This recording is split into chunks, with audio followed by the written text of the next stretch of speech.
자, 여러분 안녕하십니까? 네, 오늘은 12월 23일 크리스마스 이브의 이브입니다. 네. 자, 오늘은요. 교재를 안 띄워놨네요. 예. 오늘은 무역계약의 체결 방식에 대해서 말씀드리도록 하겠습니다. 자, 무역계약을 체결할 때 기본적으로는 청약자가 피청약자에게 셀러 혹은 바이어가 셀러 혹은 바이어에게 계약서를 보내고 그 다음에 사인을 받고 하는 방식으로 일반적으로 계약은 체결된다. 이렇게 말씀을 드렸죠. 예. 자, 그런데 우리가 그 계약서를 체결을 할 때 보통은요. 그냥 우리가 알고 있는 일반적인 계약서 그냥 뭐 양식을 쓰면 되겠지만은 음, 포괄 계약이라는 얘기가 나와요. 계약에서는. 이 포괄 계약이라는 게 뭐냐면요. 계약의 중요한 내용들만 미리 서로 간에 이렇게 하기로 한다라고 약속을 하는 거죠. 그 포괄적인 계약서. 그러니까 세부적인 내용이 들어가 있는 게 아니고요. 예를 들면 대금 결제는 뭐 LC로 한다. 아니면 가격은 실제로 선적되기 전에 맺는 개별 계약서의 금액으로 한다. 그 다음에 보험은 뭐 인커텀즈를 따른다. 뭐 이런 식으로 예, 포괄적인 내용을 담은 계약서 우리는 포괄 계약서다 그렇게 얘기를 한다는 거죠. 자, 그랬을 때 계약을 체결을 할 때요. 두 가지 방식이 있다는 거예요. 첫 번째는 뭐냐면 여기 있는 대로 포괄 계약서를 체결을 하고 나서 그러니까는 대강의 중요한 얘기들만 대강 약속을 하고 그 다음에 나서 실제로 물건에 대해서 구체적인 얘기는 별도의 계약서를 작성을 해서 계약을 체결하는 방식이 있다. 그러니까 포괄 계약서를 쓰고 그 다음에 실제로 거래가 이루어지기 전에 개별 계약서를 일반적인 계약서를 작성을 하는 방법이 있고요. 그 다음에 두 번째는요. 예, 개별 계약서만을 가지고 작성을 하는 거죠. 그러니까 포괄 계약서를 아예 쓰질 않는 거예요. 포괄 계약서 쓰지 않고 그냥 예, 일반적인 그 간단한 계약서로서 계약을 마무리하는 방식이 있다라는 거죠. 그러면 어떤 경우에 포괄 계약서도 쓰고 개별 계약서 쓰느냐? 이건 되게 장기간에 걸친 프로젝트나 아니면은 뭐 거래 금액이 좀 크다든지 하는 그러한 계약들일 경우에는 포괄 계약서를 쓰는 경우들이 있고요.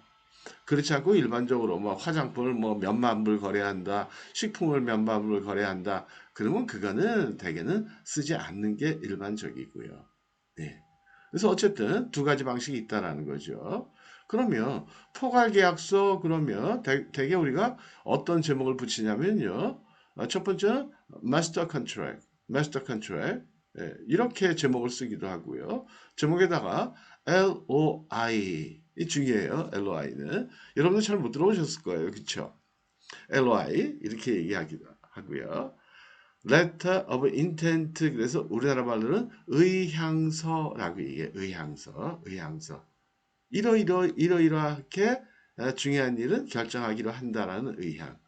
아니면 뭐 입찰에 대한 의향서 뭐 이런 거일 경우에 그 다음에 또 이제 MOU란 말을 쓰기도 해요. Memorandum of Understanding. 이거는 양해각서.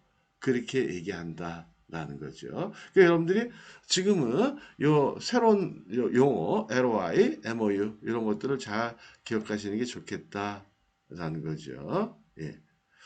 자, 그래서 MOU 같은 경우에는요. MOU나 LOI는 국제 계약을 체결하는 경우 최종 계약을 체결하기 전에 당사자 간 의향서 또는 LOI나 MOU를 체결한다라는 거고요. 그래서 결국은 대형 계약이거나 아니면 장기간에 걸친 계약일 경우에는 MOU를 쓰는 경우들이 있고요. 그 다음에 그렇지 않은 경우에는 그냥 단품 거래일 때는 그냥 개별 계약서로만 진행을 한다라는 거죠. 이해가 되시겠죠? 그래서 1번, 큰 1번, 2번 이렇게 두 가지 경우가 있더라. 그래서 포괄 계약서를 먼저 체결하고 개별 계약서를 쓰는 경우가 있고 개별 계약서로만 포괄 계약서를 생략하고 개별 계약서로만 계약을 진행하는 경우가 일반적이더라. 어떤 경우에 포괄계약서를 쓰느냐? 그거는 예, 말씀드린 대로 대형 계약이거나 장기간에 걸친 계약이거나 아니면 뭐 입찰에 관련됐다든지 뭐 이런 것들 있잖아요. 아니면 뭐 독점이나 아니면 뭐 어떤 독점 수입이나 독점 판매나 독점 유통이나 이런 계약들을 할 때는 포괄 계약을 체결하는 경우들이 좀 있고요. 그렇지 않고 단품일 때는 그냥 개별 계약서, 일반적으로 개별 계약서가 따로 있는 건 아니고요. 우리가 알고 있는 뭐 오파시트나 뭐 프로파일 인보이스, 뭐 퍼체스 오다 이런 것들은 보통 개별 계약서다 그렇게 얘기한다라는 거죠. 예. 자, 그래서 보면 1번 여기요. 포괄 계약을 체결하고 개별 계약을 체결한다. 포괄 계약서를 쓸 때 제목은 마스터 컨트랙 LOI MOU 아니면 뭐 그냥 어그리먼트 이렇게 쓰셔도 상관은 없고요.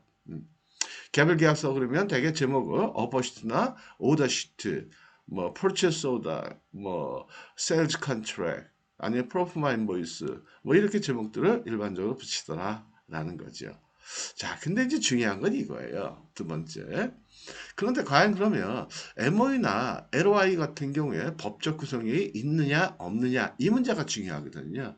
이게 굉장히 인터넷에서도 굉장히 예민하고 막 서로 간에 전문가들끼리도 의견이 좀 다르기도 해요. 이걸 제가 이제 정리를 해드릴게요. 자, 보면 LOI나 MOU는 일반적으로는 법적 구성력이 없다라고 보는 게 맞아요.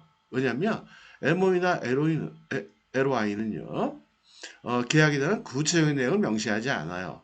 가격도 예를 들면 얼마로 한다 이렇게 쓰는 게 아니고 뭐 FOB를 기준으로 한다. 아니면 뭐 CIF를 기준으로 한다. 그 다음에 결제 방식 그러면 뭐 사후 송금 방식 아니면 사후 지불 방식으로 한다. 외상 거래를 하기로 한다. 뭐 이런 식으로 아니면 뭐 선불 거래하기로 한다. 뭐 이런 식으로. 네. 그래서 구체적으로 제품 거래에 관한 구체적인 내용을 쓰지 않는다라는 거죠. 그렇기 때문에 법적 구성력은 없다라는 거죠. 왜요? 이 계약의 내용이 법적 구성력이 있으려면 CISG, 비엔나 협약에 따르면 대개 나라 법률에서 보면 구체적인 내용을 담고 있어야 된다고 그랬거든요. 그래서 적어도 수량이 정해지고 가격이 정해지고 결제 방법이 정해지고 그 다음에 또 뭐 인도기일이 정해지고 이 정도는 정해져야 되거든요. 근데 그런 걸 되게 정하지는 않는다는 거죠. 그리고 MOU나 LOI를 작성하자 했을 때 양 당사자가 그렇죠? 계약의 양 당사자가 구속력이 없다라는 것을 전제로 하고 계약서를 작성을 하는 거지 구속력이 있다라는 경우는 거의 드물다라는 거죠. 근데 이제 문제는 이거예요. 문제는 두 번째요. 근데 다만 계약서는 제목보다는 내용이 우선이에요. 그래서 계약서의 내용이나 조항이 구체적으로 서술되어 있으면 이거는 구체성을 띠고 있으면 구성력이 있을 수도 있다라는 거. 이게 이제 문제다라는 거죠. 그래서 제목을 딱 보고 MOU, LOI 이렇게 썼다고 해서 야 이거는 무조건 법적 구성력은 없어. 이건 사인해도 구성력 없다는 건 뭐죠? 사인해도 지켜야 될 의무는 없다라는 거예요. 근데 그렇게만 볼 수는 없다는 거죠. 제목만 보고는. 내용이 구체적이면 계약이 성립이 돼버린다. 그럴 수도 있다는 거예요. 따라서 그럼 어떻게 하는 게 좋겠냐. 세 번째요. 또한 계약서 내용 중에 MOI나 LOI를 쓸 때는요. 비밀 유지에 관한 조항, 그렇죠? 서로 간에 주고받은 비밀에 대해서는 지킨다. 그 다음에 MOU나 LOI를 체결하기 위해 지출한 비용에 관한 익스펜스에 관한 조항, 그 다음에 일정 기간 동안은 제3자와는 관련 계약에 관한 협상을 하지 않는 익스클루시비티에 관한 조항, 이런 것들은 구속력을 가진다라고 규정해 두는 것이 좋다라는 거예요. 정리해 드릴게요. MOU나 LOI는 일반적으로는 법적 구성력은 없다. 그러나 내용이 구체적이면 구성력이 있을 수도 있다. 그 다음에 이러한 LOI를 쓸 때는요. 구속력이 있든 없든 상관이 없이 대개는 구속력이 없지만 그럼에도 불구하고 비밀유지 조항, 그 다음에 비용 지출에 관한 조항, 정산에 관한 조항, 그 다음에 제3자와는 협상을 하지 않겠다라는 조항 이런 것들은 계약 MOU나 LOI에 집어넣는 게 좋겠다라는 것이고 이런 것들이 들어가 있으면 그 조항은 예, 구속력이 있다라는 거예요. 이해가 좀 어렵나요? 어렵지 않죠, 그쵸? 그죠? 예, 예, 어렵지 않아요. 잘 들어보시면 어렵지 않아요. 제 얘기를 다시 한번 돌려보시면 절대로 어렵지 않다. 그래서 누가 이러면 한테, 야, MOU나 LOI 체결해야 돼? 말아야 돼? 근데 하려면 하고 말라면 마. 근데 법적 구속력은 어때? 그러면, 그건 일반적으로는 없어. 근데 내용이 뭐 품목이나 수량이나 단가나 금액이나 아니면 결제방 이런 것들이 확실하게 정해져 버리면 그건 구속력이 있을 수가 있어. 그건 조심해야 돼. 이렇게 얘기하시면 돼요. 그 다음에 MOU나 LOI를 쓸 때는 비밀유지 조항 중요하잖아요. 기밀 누설하면 안 되니까. 근데 비용은 정산해야 되잖아요. 그러니까 비용에 관한 조항. 그 다음에 제3자는 협상하지 않아야 되잖아요. 그건 치사하잖아. 비겁하잖아요. 그죠? 그 양다리 타는 거 아니에요. 양다리. 그죠? 그래서 그러지는 말자라는 조항을 집어넣자라는 거고 그게 들어가 있으면 그거는 구속력이 있다. 그 조항들은. 다른 조항들은 구속력이 없더라도 이거는 있다라는 거예요. 이해가 되시죠? 그래서 결론은 그거예요.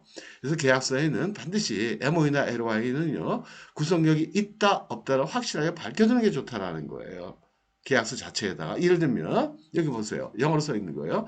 This letter of intent is not intended to create any legal obligation. 이건 뭐예요? 이렇게 써놓게 되면 구속력이 없다라고 썼으니까 구속력이 없는 거예요. 이거는. 그 다음에 this contract shall be binding upon the parties 하면 이건 구속력이 있다라는 거죠.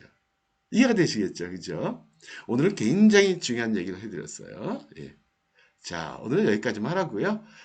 내일은 또 이제 계약서를 하나 또 이렇게 여기 이제 보면 그 일반적으로 많이 쓰는 그 좀 정형화된 계약서거든요. 이 계약서를 제가 이렇게 한번 쭉 한번 해설해 드리도록 할게요. 그 다음에 일반 계약서도 한번 해설해 드리고요. 자, 그래서 오늘은 여기까지 하고 마치도록 하겠습니다. 예. 내일도 중요해요. 내일도 꼭 보셔야 돼요. 예. 강의 꼭 들으셔야 됩니다. 근데 요새 강의 들으시는 분 숫자가 점점 적어지는 것 같아요. 제 능력 때문인가요? 그래도 강의 폐쇄는 절대로 하지 않겠습니다. 예. 무역 실무에 관한 모든 얘기들이 끝날 때까지는 계속 강의할 거예요. 1년이 됐든 2년이 됐든. 자, 오늘도 행복한 하루 되시고요. 깜짝 놀라셨나요?